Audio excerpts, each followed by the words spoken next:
Hello, everyone. I'm Laura Chevalier. I'm a developer relations engineer on the Google Ads API. And I'm here with Eric, who's a tech lead on the Google Ads API. Eric, how's it going? Yeah, it's going great. It's fantastic to be here. Thanks, Laura. So glad to have you here. So far, we've only had developer relations engineers. And as awesome as we are, it's great to get a different perspective on the Google Ads API. So looking forward to chatting with you. Yeah, looking forward to it too. So to start us off, I just want to ask, how would you describe your job as a software engineer to someone not technical, such as maybe your family? Yeah, so I'd actually have an easy time of it, to be honest. I happen to have two parents that are both software engineers as well. That's what got me into the field originally. And they've always been telling me that I should get a master's degree too, because that's what they have. So they say, "Oh, you only got a bachelor's, you need to keep going." But I haven't quite listened to them yet. Um, but to maybe somebody who isn't as familiar with that aspect of the field, um, I guess I would first have to explain what code is. I think at this point in the world, people probably are pretty familiar with code. Back 10, 20 years ago, people probably didn't understand as well, but with the rise of all the tech companies, I think the average person is pretty knowledgeable.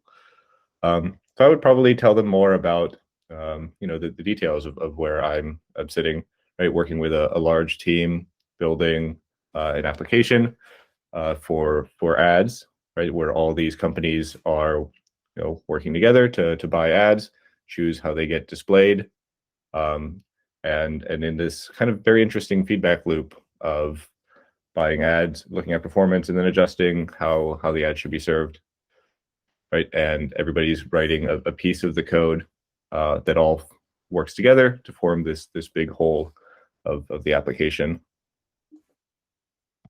It's a nice way to describe it. I think ads is very complicated, but when you distill it down to what people know because everybody sees ads all the time, then it makes it a lot easier to kind of wrap your head around, even if you don't really know how code works.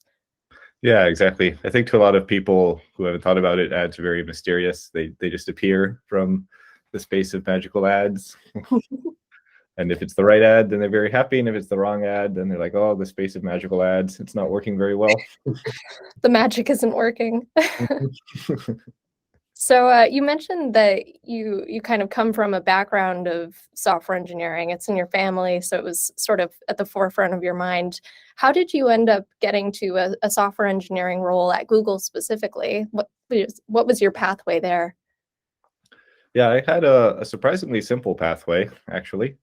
So going from high school to college, I already knew that I wanted to study software engineering. Um, I went to Carnegie Mellon, which is a school in Pittsburgh, Philadelphia, or Pennsylvania. Um, and after graduating there for 4 years, it turned out that Google actually had an office literally inside the university. There was a basement floor of one of the buildings that was the Google office with about 100 engineers at the time. Now I think it's over 1,000. They've really grown a lot. So, and then also the college lets you put out your resume in a little book that is like actively sent to companies. So as long as you put together some resume, then you'll be advertising yourself without any work. So that was enough to get a like hello from Google, and it was about a 5-minute walk from my dorm room to where I was going to interview. That's Uh, almost too convenient. it really is. It feels like it's unfair in a way. So I did that. I did the interview. That went really well. I was quite fortunate. Um, and then the other part of getting hired at Google was just they said, okay, well, we're going to hire you, and I guess you'll visit the main campus. So it was an interesting trip where everybody else visiting the main campus was doing interviews, and I had already been hired. Just I was like the odd man out of the group. Could walk the campus with pride. Yeah, exactly. Everybody else was like, "Oh, I'm so stressed," and I was like, "Oh, great! Look at all these pretty buildings." Ah, stress. Mhm. How must that feel? Yeah, and then Google's been great. So I've been here over 10 years at this point. really enjoying my time. Awesome. So, what kind of specialties and focuses does your team specifically cover? Yeah, so we are very API centric from the infrastructure side. So we're not focused on any particular feature, let's say campaigns or bidding or any of that. We're looking at how other teams are building features, how to make that easier, and we're looking at cross-cutting features for the entire API. So things like how does reporting work in general? What kind of ways can you join things and filter things? On the mutate side, we think about is the partial failure feature working well? Is the validate only feature working well? Should there be new ones of that sort that we should add? And do we have the right amount of consistency across the API? Are the right features exposed? A little bit earlier in my career, I was focused very much on the public API in isolation. I was building that up kind of from scratch. And then we have the big migration that I was focused on with the team. And then more recently, I've been switching to be still responsible for that, but also responsible for the internal API that we have at Google. And that's more closely related to the UI that advertisers can use. Nice. Sounds like you've kind of covered a bunch of different aspects of ads. Yeah, ads is a big space, lots and lots of features to think about. For sure. What's your favorite aspect of being a software engineer in your team? Let's see. I mean, what I've always been drawn to by software engineering is solving interesting problems. It's kind of like mathematics in a sense, but so much more tangible and I guess simple in a way, but much more complicated in another way. Right? The challenges of mathematics are more consistent, and all the easy problems have usually been solved. Whereas with software engineering, you get lots of easy problems and lots of hard problems, and they always feel a little bit different because they have their peculiar requirements. So that part's really great. And then I think the other part that's wonderful about it is just working with a really talented team of coworkers, right? People that can help you, and also you can help them grow all together, and deliver a product you're really proud of in the end. Yeah, for sure. I think it's a special thing to be able to work within an org where every person that you interact with is so friendly and also so smart at the same time. Yeah, it's absolutely. We're really lucky to be here. So I'm wondering, what is your favorite thing that you've learned in the last year or so? I mean, you kind of transitioned from working on the migration to now you're getting to focus more on just the Google Ads API. Is there anything sort of that stands out in what you've learned in that time? Okay. What have I learned that is interesting to talk about?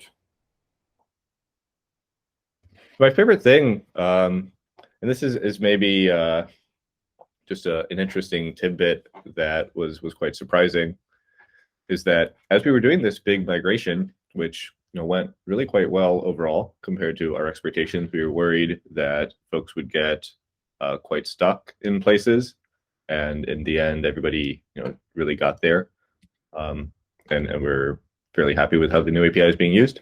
But when we were turning down the old API, we thought we had caught every single endpoint that people had called, and that we had achieved a 100% turn down.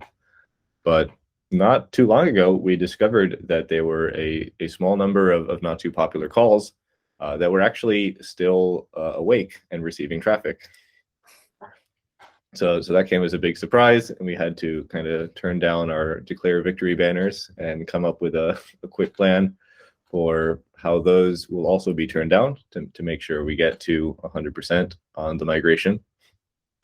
And I think it's an interesting lesson learned in really being very careful, cross every T, dot every I, and double check your assumptions. Right? We we thought that everybody was very confident that this was the full set, but that confidence was a little bit misplaced. And also, I guess the learning there is need for more documentation for sure. Right? Without it, people make lots of assumptions. Yeah, I think that's probably something everybody watching can relate to. Mm-hmm. Yeah, nice moment of humility. Yep. So something that I think, Google Ads API developers might be interested to hear more about is what sort of work are you doing to make working with the API easier for developers? Yeah, that's a great question. Um, so we've been interested in a space that we don't have exactly what the solution will be yet, but we really think there's a lot of pain here, and we're considering a few different options. And that space is kind of the journey from onboarding, which we know takes a long time and is complicated, and we want to simplify. And then even after you've onboarded, kind of like just building a UI and maintaining it, especially the maintenance part. Right, we found that um, folks would really love to see examples of things built with the API that do a whole flow and don't just do like a call here or there. Like let's say you want to set up a PMAX campaign, right? That's the popular new type. It's actually a fairly complicated flow. And let's say we had an example UI that took users through that. That would be an incredibly useful resource that people could be inspired by or use directly. And then even once you have that UI, then maintaining it over time is another pain point, right? The API is evolving so quickly. You built this code that you want to last, you want to move on to another project, but instead you're coming back to it and upgrading it over and over. So we would really like to see if there's a way to make that story better, take these costs and reduce them drastically with an API that is either more stable in important ways or much easier to upgrade in other important ways. Yeah, it's great to hear that that's something that you guys are thinking about. I know it's definitely a trade-off of we have all these amazing new features coming out, we're constantly making improvements, but at the same time, we have all this existing code that we want to be able to still have work and not have to replace it every year or every few months or whatever it is. Yeah, absolutely. It's a tough balance to strike, but we think we have some ideas for getting better in both aspects. Awesome. So shifting focus a little bit to some outside of work, what are your favorite ways to relax and detach when you're not working? Oh, there's a lot. Let's see. I've got three pets, a dog and two cats. So they're always good company. Uh, Nice. one of them is very recently acquired, so she was a kitten up until I don't know a few weeks ago, we could say. And that was my first time having kittens. We fostered four of them, and then wound up adopting one and giving the other three back to the shelter. Recently got a ping pong table that's about 10 feet away. It's one of the many models that can actually fit, inside a home reasonably. So, Always have your ping pong table accessible. exactly. Though, unfortunately, it turns out that we're a little bit too picky or spoiled. So half the time we'll say, "Oh, this ping pong table is too small. Let's like drive to the office where they have the bigger tables and play over there." Hey, it's good to have the options. Yeah, for sure. We've been getting into badminton a little bit.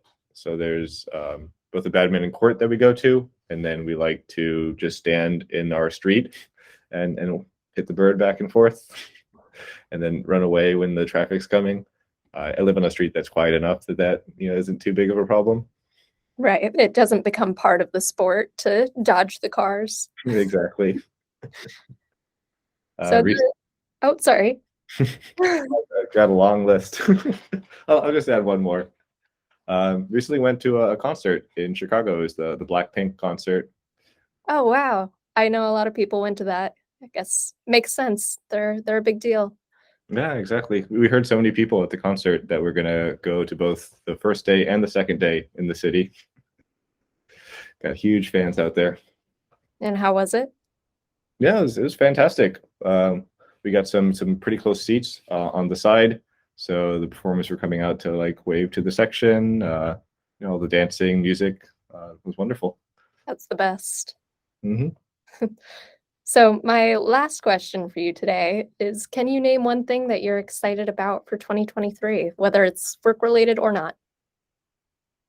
So I'm thinking of taking a trip that would be super exciting. Uh, I'm a pretty avid rock climber, both indoors and outdoors, and I really want to visit an area of Greece called Kalymnos that is really quite famous for having a very tall and fairly easy rock climbs that I've never been to before. We've been to a lot of places in the United States, but not really rock climbed in other countries before. So I think not only would the rock climbing itself be super fantastic, it's both great as rock climbing and it's really beautiful there. But it's one of the very few places in the world where the rock climbing is right next to the beach. So as soon as you're done with that, just head over to the beach, get a tan, get some swimming in. It really seems like the perfect spot to be to me. Yeah, that doesn't sound bad. I hope it works out for you. Oh, thank you. Looking forward to it.